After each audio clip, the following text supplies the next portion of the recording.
Good afternoon, everybody. Welcome to a session on how the University of Vermont reopened their campus with technology. My name is Doug Bennett. I'm on the Higher Education Advisory Council. This is a short session, a 20-minute session, so we're going to try to answer as many questions as you have at the end. Just please feel free to post them on the Q&A tab to the right. Without further ado, I want to introduce to you Rachel Seremeth and Kevin Hitton from the University of Vermont. Rachel, over to you. Thank you. Hello, everybody. I am Rachel Seremeth. I am the Director of Enterprise Application Services and Database Administration at UVM. I have spent my entire career in the enterprise application space. My current responsibility is for the complex portfolio of software solutions that supports and enables the University of Vermont. I'm fairly new to higher ed. I've only been at UVM for about 5 years. Prior to that, I was in healthcare IT, and prior to that, even manufacturing and engineering IT. When I'm not at work, I spend most of my time honestly driving mom taxi for my 2 teens, and whatever's left, I spend stuffing in as many of the amazing things I can find in the beautiful Vermont outdoors. And I'd like to introduce you to my colleague, Kevin. Thanks, Rachel. Hey, folks, my name's Kevin Hitton. I've spent 25 years working both in higher education and private business ventures. So I'm familiar both with college and university culture, as well as the benefits of leveraging technology solutions like Salesforce. In the summer of 2020, I was tapped at the University of Vermont to be the new COVID-19 Information and Service Center. And from day one, I could see that I needed some help. And so I reached out to Rachel for support, and we're going to share a little bit of our story today. When I'm not working at the University of Vermont, I enjoy hiking, kayaking, skiing, and in general, just all the beauty that Vermont has to offer. And now I'll kick it back over to Rachel to give you a little bit of an overview of the University of Vermont. Yeah, so UVM is the largest higher education institution in the state of Vermont. We are a public Ivy, and we are one of the top 100 research universities in the nation. UVM is located in the most populated part of the state, but it's still small. The city of Burlington is home to 42,000 people. Greater Burlington comes in at about 220,000, and the population of the entire state is only 625,000. And yes, if you've heard, it's true. We do have as many cows as we have humans. It's true. Just to orient you geographically, we're about 2 hours south of Montreal. We're 3 hours north of Boston, 5 hours north of New York City. Burlington is nestled in between beautiful Lake Champlain and the Green Mountains. Both of those are huge attractions, not only to the city, but to our campus as well. During the 2021 academic year, we operated at about 85% of our normal residential on-campus operations. This year, we are back to full on-campus operation, and actually, we enrolled the largest class in UVM history this academic year, which we're proud of. I'll leave you with a fun fact. Our 3-letter acronym, UVM, does not actually stand for University of Vermont, but it stands for the University of the Green Mountains in Latin. I'll spare you all, and I'm not going to try to pronounce that. Thanks for that, Rachel. So we have a little overview. Now, before Salesforce, you and I talked a little bit about UVM's technology landscape, and you called it a one of each please roadmap. Can you tell us a little bit more about that? Yeah, it's true. I'm not even really sure what to say. One of each, sometimes more than one of each is pretty accurate, although we are really trying to work hard to simplify and modernize it. Like many of you, UVM is a distributed campus, and that freedom of choice is fabulous, but it has left us with a siloed, complex, distributed, and redundant application portfolio. It means that we're shipping data all over the place, which always leads to huge issues with all of the things data quality and management, governance, timeliness. It's hard, it's yucky. And then Salesforce, right? Yeah, so what do you do when you're faced with a problem, right? You get busy trying to fix it. So our fix started with a president-sponsored committee, which was tasked with evaluating communication current state on campus. We were tasked with identifying problems and recommending solutions, not unusual. We spent a little bit less than a year doing analysis, and it'll be no surprise to any of you attending the session that we pretty easily realized that we really needed to implement an institutional CRM as a top priority. So we got busy putting together an RFP, again, doing the right thing, being strategic, working the big process, when, just like the rest of the world, boom, here comes COVID, and our best laid plan went out the window. So top priority at that point was trying to figure out how we could communicate to our entire campus community. We realized we had no way to do that. So we turned back to Salesforce and pivoted away from the institutional CRM conversation and really specifically talked to them about email marketing automation solutions. I will brag and say that as far as I am aware, I believe that we hold the land speed records for not only how quickly we executed a contract, but also how quickly we got from contract sign to our first send. It took us 8 days, 8 calendar days, not 8 business days, 8 calendar days. On that day, Wednesday, April 8th, we sent our first email communication to 33,000 constituents, which for our little campus and our little community is massive, considering that the best we had was an antiquated listserv solution, which sent out to hundreds of constituents at a time. But no rest for the weary, right? Especially the COVID weary. Once we got this behind us, we started thinking about needing to be able to manage all of these communications. That's the point at which we pivoted back to Service Cloud, and we started to build out a dynamic, flexible, adaptable underlying technology solution for the space. Finally, one that is not complex and is not distributed and is not siloed. Finally, some flexibility, adaptability, and true underlying technology. Yay, yay.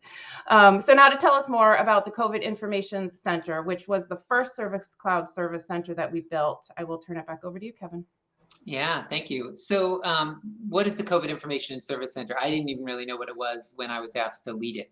The center had 2 primary goals that were identified pretty quickly. First was testing. We had to figure out how to test our campus because we were going to stay open during 2020, 21, and we needed a strategy.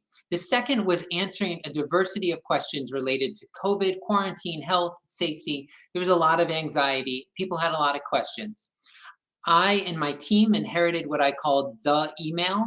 It was called UVM.strong. It was quickly the only email that the university used related to mass communications. And it was the email that was the reply to address for the outgoing communications Rachel just talked about.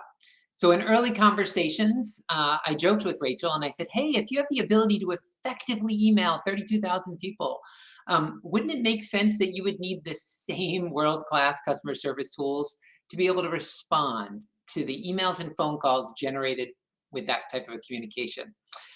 So as my team evolved, we actually started off using a shared Outlook account. And it was really hard for us to stay on top of an ever increasing complexity of communications from a wide range of constituents. As you can imagine, with just a single email address, we didn't even know who we were talking to. Was it a parent, a student, a community member, faculty, staff, or even the press? Our Salesforce Service Cloud solution gave us the insights we needed into who we were connected with. It gave us transparency into past communications. It empowered a single agent to own the customer service experience with a person, while also giving us the tools internally to make notes and collaborate on more complex cases. The case escalation workflows ensured us that we never dropped the ball on any of our communications. We were also successfully able to invite colleagues from across campus to support us as volume increased right into our service queue. And we were able to ensure consistency of our messaging by using knowledge-based articles that we could insert into communications or quick text snippets into our responses. And finally, without the Outlook inbox, we had the high-level analytics for all of the incoming communications with customizable reports based on agent interactions, case topics, response times, and all of this was possible in a way that never could have been achieved with just a single email address. So when we created a center that was capable of testing high volume of students, 20,000 students in a single week or 5,000 students in a day, it required also for us to rapidly develop many policies and procedures to support these testing activities. So in our eyes, any technology solution we had, it just had to work. The solution needed to enable and support everything that we were creating on the fly. It couldn't be a barrier and it couldn't get in the way. And I think one of the keys to our success with working with was working with an implementation partner. So our implementation partner was Cloud for Good. You know, and one of the things that I mentioned is that we started with a group of people in an Outlook inbox. I had about a team of 12, and I had to have that team successfully use communications in Outlook. And in the first 2 or 3 weeks, we actually did 4,000 interactions in Outlook. And then we transitioned to Salesforce literally overnight during Labor Day weekend in 2020. Our partners at Cloud for Good made this transition a success because they were standing by, able to make changes to our implementation on the fly, often reacting to our requests within hours and sometimes minutes. And this really solidified the support from my team as they realized that they had agency in shaping the environment that they needed to do their best work. So as soon as my team would identify a barrier or a pain point, Cloud for Good would remove it. And so my team could see in real time that their feedback was impacting workflows and that they were gaining efficiencies. So here are some of the center highlights. We have conducted over 500,000 tests since 2020, 500,000 plus. We've created countless processes to support these testing efforts, such as a compliance process, a complex reminder process based on the date of a testing result, an exemption process, and many other smaller processes. And these all generated communications that we supported with our Salesforce environment. These processes and projects have resulted in over 15,000 cases in a single academic year. And I would say about 99% of the time, my team's response time to an inquiry was less than 24 business hours. So as a result, a campus that has multiple email addresses, we heard from parents, students, faculty, and staff, and even community members that they were incredibly impressed with the level of responsiveness and personal touch that we were able to provide with our environment. During a time of incredible uncertainty, our customer service center became known as the most reliable and consistent place for accurate and timely information and questions. So I think, you know, as I think about the experience that we had, I want to share some keys to our success, some takeaways. And I think the biggest one is don't underestimate the value of working with an implementation team such as Cloud for Good. Our partnership allowed my service team to really focus on creating business processes that we needed to do our work. The Cloud for Good team, they focused on what they do well, which was translating these business processes into a working Salesforce application.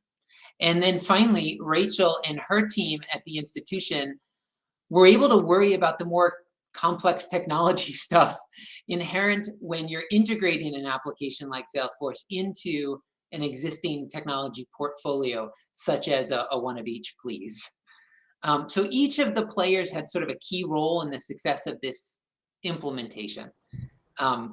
Rachel, can you please share a little bit about some of the exciting things that your team has been up to and our campus has been up to with Salesforce since this initial implementation? Yeah, I'd be happy to. So we have since implemented Service Cloud in 4 service centers, and we're hoping to kick off implementation for our 5th shortly. In each of those, we've taken big steps towards building our connected campus, which I'm guessing many of you also are. We're greatly increasing collaboration. We're sharing knowledge. We've got some super effective case management going really for the first time. And imagine that we're getting to the place finally where we're no longer kicking people to a different department by reading them a telephone number and asking them to hang up and dial it. Instead, we're leveraging technology to seamlessly transfer cases, provide internal communication across queues, march closer finally to a true 360-degree view of our constituents. Additionally, since both Service Cloud and Marketing Cloud were implemented in a crisis situation and ended up being really targeted MVP based approaches. We're now going back to lay the foundation. We're working on expanding our data integrations. We're starting to really focus on reporting, and we're kind of going back, starting to be really strategic about how we enhance what we have, and also what the path forward looks like for building the plans to roll out additional clouds and additional service centers across the campus. So on behalf of Kevin and I do want to thank you for attending our session. And Doug, turn it back over to you. All right, thank you both. Are there any questions for Rachel or Kevin? I don't see any questions in the chat window.